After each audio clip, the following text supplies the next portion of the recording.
Oi, galerinha, tudo bem com vocês? Eu sou Carol, sua professora de História. Hoje nós vamos falar sobre um assunto que, para mim, é um dos mais bonitinhos que a gente tem na história, né? Que é justamente a importância de estudar a história, o que história tem a ver com o nosso presente. Então, por base, nós temos o ensino de história e a sua relação com o presente. Aqui nós temos uma frase, né, de um também historiador chamado Mark Bloch, onde ele vai falar que a incompreensão do presente nasce fatalmente da ignorância do passado. Ou seja, se eu não entendo o meu presente, é porque eu não conheço o meu passado. O meu presente é fruto do meu passado. Se eu sou como eu sou hoje, é porque aconteceu algo na história que me fez assim. Se a minha estrutura é tal qual é hoje, é porque a minha trajetória de vida me guiou até aqui de algum modo, ou a minha família me guiou de algum modo, enfim. Tudo que a gente vive hoje existe alguma explicação dentro do nosso passado. Então, isso quer dizer que, para a gente entender melhor o nosso presente, a gente precisa entender qual é o nosso passado. E com isso, eu quero dizer justamente, né, para todo mundo aí despertar dentro de si a Dora Aventureira que tem dentro de você, ou a Kika que fica perguntando toda hora, né, da onde que vem isso? Para que serve isso? Como que aconteceu? Então, assim, quem é você? De onde você vem? De quem você descende, né? Qual é a trajetória da sua família? Por que você mora nesse bairro, nessa cidade? Enfim. Quais são as suas concepções de política, de religião, de filosofia, no que você acredita, no que você não acredita, por que você acredita no que você acredita? Então, tudo isso são reflexões que a história nos proporciona conhecer. Então, quando a Dora Aventureira está lá em cada um dos seus desafios, ela busca exatamente isso, ela quer saber o porquê daquilo acontecer, ou da importância daquela construção, e aí ela sempre tem alguns instrumentos em mão, né? Ela vai utilizar um mapa, uma lupa, por aí se segue, né? Porque o caminho da investigação, ele precisa ser instrumentado, é necessário que se haja métodos. Então, na história, nós meio que somos todos um pouco, né, da Kika e da Dora Aventureira. Com isso, cabe a nós, né, discutir também sobre o papel da historiadora, né? Coloquei assim, o papel da historiadora. Qual é o meu papel enquanto historiadora, né? O que a história tem a nos dizer? Então, tem uma frase onde ela diz que onde há seres humanos, há história. E como essa história ela é contada? Como é que eu posso entender essa sociedade a partir dos seres humanos que dela fazem parte? Como que eu posso entender a história de uma construção, de um monumento, de um livro, ou de uma história que foi passada oralmente? O que isso tem a ver com essa cultura? O que isso vai influenciar, impactar a sociedade de modo geral? Como chegou a esse ponto? Então, o papel nosso, né, enquanto historiadores, é justamente fazer esses questionamentos para a gente entender a nossa sociedade. Assim como quais são os pontos marcantes dessa história? Por que algumas histórias são contadas, outras não são contadas? A versão de quem está sendo contada? E isso nós vamos ter um rompimento com algumas, né, das perspectivas históricas que nós vamos ver um pouquinho mais ao final deste vídeo. Então, a gente precisa entender que até mesmo aquilo que não é dito de algum modo. Então, com isso, nós queremos dizer que formule suas próprias perguntas. Quais são as suas curiosidades? O que você gostaria de saber? Pesquise, procure outras fontes, procure materiais, né, investigue para que possa conseguir ter uma resposta, porque a história ela é um processo de investigação. A história é essa busca constante pelo que é verdade, pelo que é fato, pelo que aconteceu e por que aconteceu desse modo. E aí nós vamos ter, né, a historiografia. A historiografia é essa escrita da história, não apenas a história dessa, né, que foi escrito no papel com a peninha bonitinha e tudo mais, né? Então, assim, quem escreveu essa história? Qual a intenção de quem escreveu? Qual mensagem se quer passar com esse tipo de informação? E aí nós vamos pegar essas fontes, esses elementos e vamos criticar, vamos investigar, vamos analisar essas fontes minuciosamente, as diferentes fontes que aparecer, para verificar se de fato isso vai ser história. Enfim, e com isso nós temos aqui as chamadas diferentes fontes históricas, né? Porque nós temos diversos tipos de fonte histórica, não apenas aquela história que foi escrita na pena, no papel, mas atualmente nós aceitamos, né, outros tipos de fontes históricas, pois compreendemos que o que é escrito não é apenas uma forma de se contar a história, mas é uma alternativa. Por exemplo, nós temos fontes audiovisual, que são os filmes, as séries, os jornais e por aí se segue. Mas lembrando que para ser de fato histórica, precisa de um método de investigação. Aqui ao lado nós temos uma foto lá do Centro Histórico de Porto Seguro. O Centro Histórico de Porto Seguro também é uma fonte histórica material, porque tem uma construção, aí nós vamos ver a arquitetura, o design, a espessura das paredes, isso vai contar um pouco da história do nosso país. Logo aqui abaixo, né, um momento lá do mapa, lá na formação também, né, do Brasil, colônia, aí depois a gente tem as capitanias hereditárias, mas o mapa, ele também é uma fonte histórica, né, uma fonte cartográfica, por assim dizer. E existem outros tipos de fontes, além das mais convencionais, que são essas mais antigas, vamos assim dizer. E aí nós vamos ter exemplo de fontes orais, por exemplo, a Sônia Guajajara, essa mulher indígena que está aqui no topo. A Sônia Guajajara, ela participou de um documentário chamado Somos Guardiões.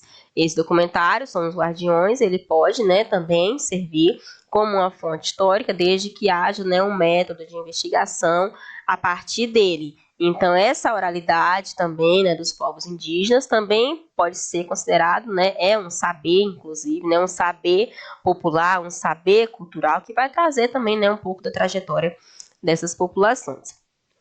Exemplo do acarajé, do cuscuz, são fontes históricas imateriais, né?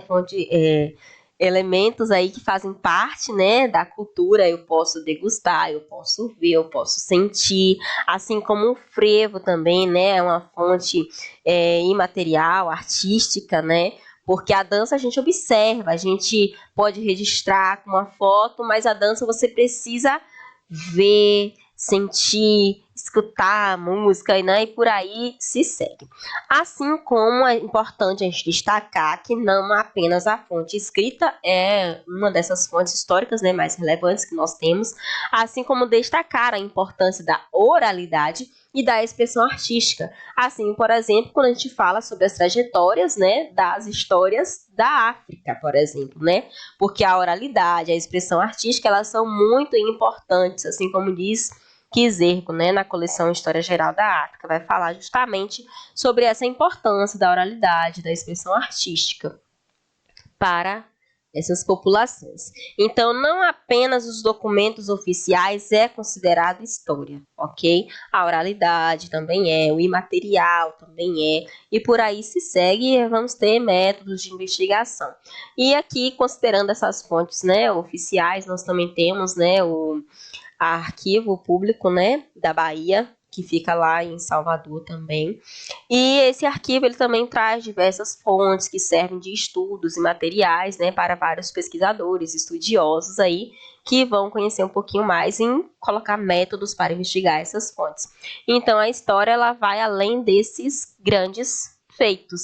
E com isso a gente considera a cultura da população, porque a cultura ela é uma manifestação que ela é passada de geração em geração, não começou agora, começou tempos, e também há culturas que podem sim, práticas culturais que podem ser começadas de hoje em diante, e em um determinado momento, né, ela pode ser estudada também, assim como os hábitos, os costumes, as práticas, porque a cultura, de modo geral, ela é o que as pessoas praticam, o que as pessoas elas têm como um hábito, elas têm como um costume, faz parte da trajetória de vida. Por exemplo, ir à feira aos domingos é um hábito cultural da humanidade. porque em diferentes locais do mundo, né, a humanidade ela tem esse hábito de ir à feira, aos mercados livres, a esses grandes mercados que são abertos e tudo mais, né?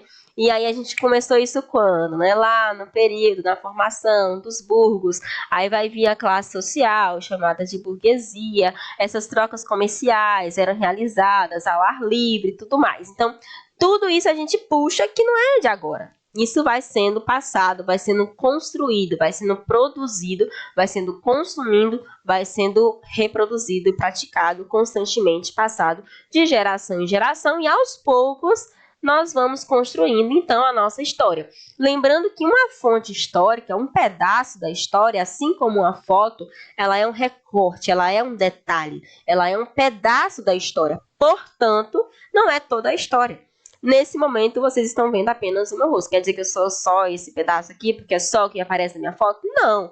Aí vai vir, né, os demais membros do corpo e tudo mais. E isso vai sendo construído pouco a pouco. Então, assim como uma foto, a história, né, um recorte da história não é toda a história. É uma versão da história, é um pedaço, é uma fonte e precisa ser construído, costurado, para que a gente tenha essa noção do que é o todo. E a foto, ela captura um momento. Ela captura um momento, não quer dizer que foi sempre assim, vai ser sempre desse jeito, ou só foi aquilo que aconteceu, entendeu? Então, é nisso que nós também precisamos ter cuidado. Assim como uma série, um filme, um vídeo, ele não é toda a verdade. Ah, mas eu vi um vídeo, mas o vídeo também é um recorte, um vídeo também é uma versão. Uma série, um filme, ele possui uma licença poética. Não quer dizer que aconteceu exatamente daquele modo, ou que as pessoas falaram exatamente aquilo, se vestiam exatamente daquele modo. Não. Aí nós iremos analisar com outras fontes para verificar de fato o que aconteceu ou que não aconteceu, lembrando-se sempre desse recorte. Um recorte é um pedaço, ele não é o todo ou tudo o que aconteceu. Então aí, quando a gente analisa um documento histórico, nós precisamos ter em mente algumas informações. Quem escreveu? Essa pessoa é o quê? Qual a intenção dela com esse documento? Por que falou desse modo? Por que escreveu desse modo? Onde está disponível? Quem teve acesso? Onde foi divulgado? Está completo? Não está completo? O que falta? E por que está faltando alguma coisa? Entendeu? Então, assim, por que foi produzido? Oculta algum tipo de informação, algum tipo de detalhe que é crucial para entender aquela história? O que diz este tipo de documento? Até o que não foi dito para nós é um tipo de fonte. Ok? Porque também existe esse ocultamento, esse esquecimento, que muitas vezes ele pode ser intencional, ele pode ser traumático, enfim. Então, alguns detalhes da história, de fato, eles vão ser totalmente revelados, ou o método de investigação vai ser suficiente, né, para poder descobrir, até porque nós estamos, a história ela é formada por seres humanos, né? E o ser humano, ele é volátil. Com isso, nós temos que a história ela é um instrumento da cidadania. Quando eu entendo que a história ela é um instrumento da cidadania, eu percebo que eu possuo direitos, deveres, normas, compromisso, responsabilidade. Em algum momento eu vou estar em uma instância de poder em que eu posso vir a liderar ou eu serei liderada. E esse exercício da cidadania também requer compreender a trajetória e a necessidade desses acordos que vão ser implementados, ok? Então, agir de uma forma cidadã também requer compreender que ao longo da história foi construído de que uma sociedade ela precisa ser organizada e gerida com normas para que venha a funcionar de fato. E isso vai estabelecer as relações de poder que se tem na sociedade e essa divisão e explicidade do que vão ser esses direitos e os nossos deveres, ok? E aí nós temos a passagem do tempo, né? Essa questão passado, presente, futuro que vai vir ainda, né? Está relacionado aos acontecimentos. E esses acontecimentos históricos, né, vão demarcar essa passagem do tempo. Por exemplo, nascimento, ele demarca uma passagem do tempo. As eleições, ela demarca também uma passagem de tempo. 2022, 2023, 2024, demarcam passagens de tempo. A idade que eu tenho hoje demarca uma passagem de tempo. O tamanho que nosso cabelo cresce demarca uma passagem de tempo. A independência é um acontecimento histórico que demarca uma passagem de tempo. As estações, primavera, verão, outono, inverno, demarca passagens de tempo. Dia, noite, ano e por aí se segue. Com isso, nós também temos alguns tipos de tempo, né? A exemplo do tempo cíclico. O tempo cíclico é esse tempo, né, que ele vai e ele volta, ele acontece e acontece de novo.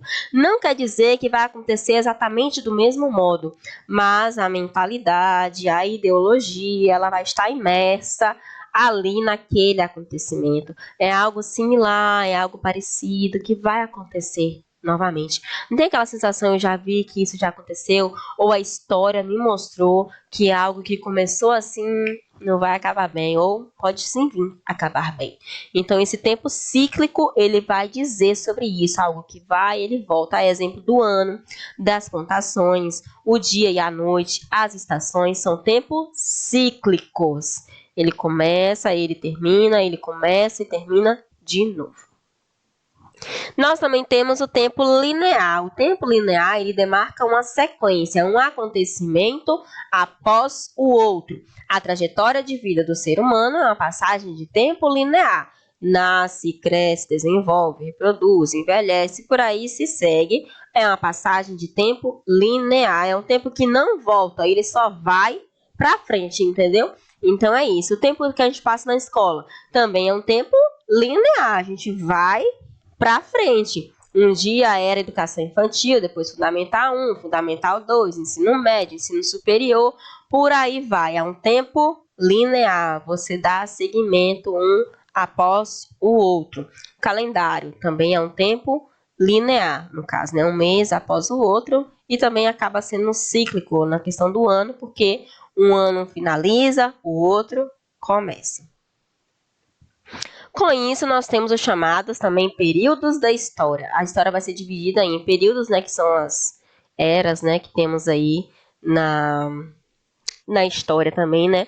A pré-história, ou que no caso nós vamos utilizar o termo primórdios da história, né? Porque a pré-história ela é um termo um pouco excludente, porque considera que a história passou a existir a partir do momento da escrita, mas a gente considera que houve sim história humana antes do tempo da escrita. E aí a gente adota também os termos, né, primórdios da história. Assim como a Idade Antiga, né, 4000 a.C., que vai ser o período ali, né, das idades clássicas, Grécia Antiga, Roma Antiga, África Antiga, e por aí também, né, essas sociedades que vão influenciar a nossa sociedade até hoje, né, por exemplo, né, esse tempo aí da antiguidade clássica, Mesopotâmia, por aí vai. A Idade Média é o tempo ali, né, que vai ter esse desenvolvimento, né, das cidades e tudo mais, né, essa formação aí também. A Idade Moderna, ela começa também nesse período aí, né, das chamadas grandes navegações, processos mercantilistas, esse avanço, né, para o Atlântico e tudo mais. A Idade Contemporânea é esse tempo, né, que a gente começa ali também no período, né, das grandes revoluções, Revolução Industrial e tudo mais, e é o tempo que a gente vive, né, atualmente, né, a Idade Contemporânea. Nós temos uma outra frase, né, do Marquis Bloch, onde ele vai falar da diversidade dos testemunhos históricos é quase infinita. Tudo que constrói, tudo que toca, pode e deve fornecer informações sobre eles. Então, a história, ela é um testemunho, ela traz uma informação e ela pode também ser construída, remodelada, reinventada e por aí se segue. Nós temos também, né, algumas dessas teorias, né, parte da história, que vão ser essas linhas de interpretação da história, onde vai falar, por exemplo, da escola metódica, que passava por uma investigação mais rigorosa a partir desses documentos oficiais, onde apenas esses documentos escritos eram considerados como sendo história. Aí nós vamos ter depois, né, uma teoria mais voltada para o marxismo, que é uma teoria na perspectiva, né, do Karl Marx, que vai falar também sobre essa trajetória humana e que a sociedade ela é dividida a partir da luta de classes e, portanto, a história deveria ser investigada a partir dessas lutas de classes que se tem aí mundo afora.